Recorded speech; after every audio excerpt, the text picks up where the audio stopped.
Bulan Juli, saat jarak kita sekitar 151 juta kilometer dari matahari, suhu di bumi lebih hangat 2 derajat Celcius dibanding pada bulan Januari, saat jarak kita 4,8 juta kilometer lebih dekat. Soalnya, daratan kering di utara lebih banyak daripada di selatan, dan daratan cenderung lebih panas daripada air. Selama musim panas di utara pada bulan Juli, lebih banyak daratan memanas dibanding bulan Januari. Jadi, bumi sedikit lebih panas pada bulan-bulan ini meskipun jarak kita lebih jauh dari sumber panas. Semakin dekat bulan ke cakrawala, semakin besar ukuran yang terlihat. Fenomena ini disebut ilusi bulan. Sebuah teori menjelaskan kalau atmosfer berfungsi kayak kaca pembesar, artinya bisa bikin bulan kelihatan lebih besar. Padahal kalau emang atmosfer berpengaruh, bulan seharusnya kelihatan lebih kecil, bukan lebih besar. Sebagian besar ahli yakin sebenarnya otak kita lah yang menciptakan ilusi itu. Pikiran kita bisa memperbesar ukuran bulan lebih dari 2 kalinya. Waktu satelit bumi ini berada tinggi di langit, kamu nggak tahu jaraknya kan? Tapi waktu ada di dekat cakrawala, kamu bisa ngelihat benda-benda yang mengelilingi bulan dengan detail. Makanya, bulan kelihatan lebih besar. Tapi itu cuma salah satu dari banyak teori yang menjelaskan fenomena itu. Ngomong-ngomong, kamu bisa ngakalin ilusi ini kalau kamu jongkok dan ngelihat bulan terbalik lewat kaki. Satu hari di Venus lebih lama dari setahun. Planet ini butuh 243 hari bumi buat berotasi, dan cuma 225 hari bumi buat mengelilingi matahari. Sekitar 5 juta tahun lalu, lubang hitam supermasif di pusat galaksi kita mengeluarkan bintang. Sekarang, bintang itu menjelajahi Bima Sakti 10 kali lebih cepat daripada bintang yang ada. Cincin Saturnus tipis banget kalau dibandingkan ukurannya.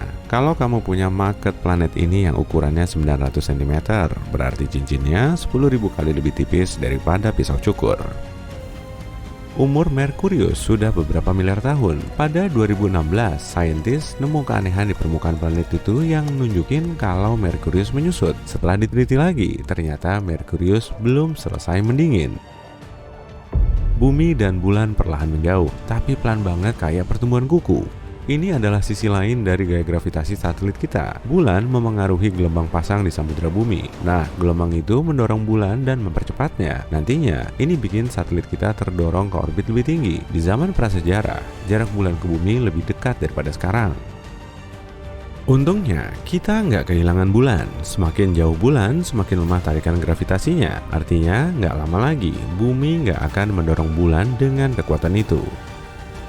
Ditemukan tahun 2017, Kelt 9b adalah planet terpanas yang kita tahu.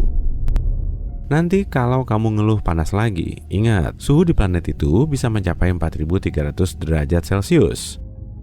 Soalnya planet itu dekat banget sama bintangnya yang bernama Kelt 9. Bintang ini jauh lebih panas dan lebih besar dibanding matahari. Para ahli yakin bintang raksasa ini bakal melenyapkan seluruh planetnya karena panasnya itu. Mungkin kayak sauna matahari ya. Semua hal di bumi dan semua hal yang bisa dilihat manusia di luar angkasa dengan bantuan teleskop dan alat lain adalah materi normal. Materi itu terdiri dari atom dan molekul. Jumlahnya cuma 5% dari alam semesta loh. Hampir 3/4 alam semesta adalah energi gelap. Astronom bahkan nggak bakal tahu tentang itu kalau beberapa puluh tahun lalu nggak diketahui bahwa perluasan alam semesta nggak melambat. Malah sebaliknya, alam semesta semakin cepat. Artinya, ada kekuatan membingungkan yang menghalangi gravitasi. Itu disebut energi gelap. Pengelasan dingin adalah fenomena di luar angkasa saat dua potong logam yang sama dengan mudah menyatu tanpa panas. Sekitar 700 tahun lalu, peristiwa misterius yang terjadi mungkin bikin Venus berada di tempatnya sekarang. Emang sih, astronom nggak bisa ngelihat langsung permukaan planet ini karena permukaannya tertutup awan tebal. Tapi misi luar angkasa yang udah dikirim ke planet panas ini mengungkap bahwa Venus dipenuhi gunung berapi yang memuntahkan api, pegunungan besar, kawah, dan dataran lahar. Suhu di planet ini juga tinggi banget sampai bisa melelehkan tembaga. Tekanan atmosfernya sangat besar sampai bisa menghancurkan makhluk hidup yang nggak sengaja ke sana. Belum cukup, atmosfer planet ini dipenuhi awan asam sulfat yang berbahaya. Baunya aja lebih parah daripada telur busuk loh. Karbon dioksida yang merupakan komponen utama atmosfer Venus ditambah asam sulfat menghasilkan efek rumah kaca yang sangat kuat. Akibatnya, atmosfer bawah dan permukaan planet ini termasuk tempat terpanas di seluruh tata surya. Ukuran bintang neutron sama kayak kota kecil, tapi masanya sekitar 1,4 kali massa matahari. Bintang ini terbentuk waktu bintang masih mati dan intinya runtuh. Intinya terus menekan sampai semua elektronnya hancur, sehingga cuma meninggalkan neutron. Ini bikin bintang neutron salah satu benda terpadat di alam semesta. 1 sendok teh materi bintang neutron aja bisa punya berat 1 miliar ton loh. Pantesan aja ngambil sampel ini dan mengirimnya ke bumi bakal susah banget. Soalnya gravitasi di bintang neutron 2 miliar kali lebih kuat daripada gravitasi di bumi.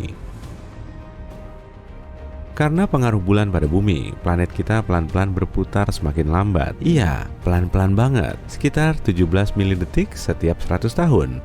Jadi bakal butuh 140 juta tahun sebelum sehari jadi 25 jam. Berarti waktu dinosaurus menghuni bumi cuma ada 23 jam sehari dong.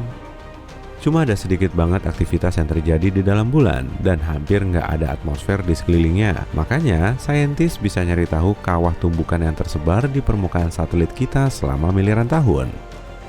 Saat meneliti kawah itu, astronom menemukan kalau bulan dengan planet kita mengalami pembombardiran berat akhir sekitar 4 miliar tahun lalu. Peristiwa ini juga dikenal sebagai bencana bulan. Jangka waktu ini berlangsung selama beberapa ratus juta tahun. Selama itu, banyak asteroid menabrak bumi, Merkurius, Mars, dan Venus. Teori saintifik terbaru mengungkap bahwa Venus mungkin punya iklim stabil selama miliaran tahun sebelum terjadi masalah. Astronom melakukan penelitian dan membuat model dunia Venus virtual. Model ini menggambarkan sebagian besar sejarahnya. Planet panas ini dulunya punya lautan dengan air dalam bentuk cair, suhu yang cukup, dan lempeng tektonik yang stabil. Bahkan, Venus mirip bumi di awal kehidupannya. Saintis memperkirakan periode perkembangan mirip bumi ini berlangsung lebih dari 3 miliar tahun. Saturnus adalah planet yang kecepatan anginnya lebih dari 1770 km per jam di khatulistiwanya. Saturnus juga punya cincin yang paling menonjol. Atmosfer Saturnus nggak begitu beda dari permukaannya, tapi semakin dalam, semakin tinggi tekanannya, dan hidrogennya jadi cair. Semakin jauh ke tengah planet, gas cair ini berubah menjadi hidrogen metalik, kayak Jupiter. Saturnus mungkin punya inti berbatu, dengan hidrogen dan helium yang mengelilinginya. Di sisi lain, meskipun planet ini terdiri dari bahan berbatu, intinya mungkin cair. Manusia udah menjelajahi luar angkasa selama 60 tahun dan upaya itu jelas terbayar. Semua planet di tata surya udah kita jelajahi sekarang, bahkan planet katai kayak Pluto dan Ceres. Sebagian besar eksplorasi dilakukan oleh program Voyager NASA yang dimulai tahun 1977. Voyager 1 dan 2 mengumpulkan informasi terkait planet, satelitnya, sistem cincin unik, dan medan magnetnya.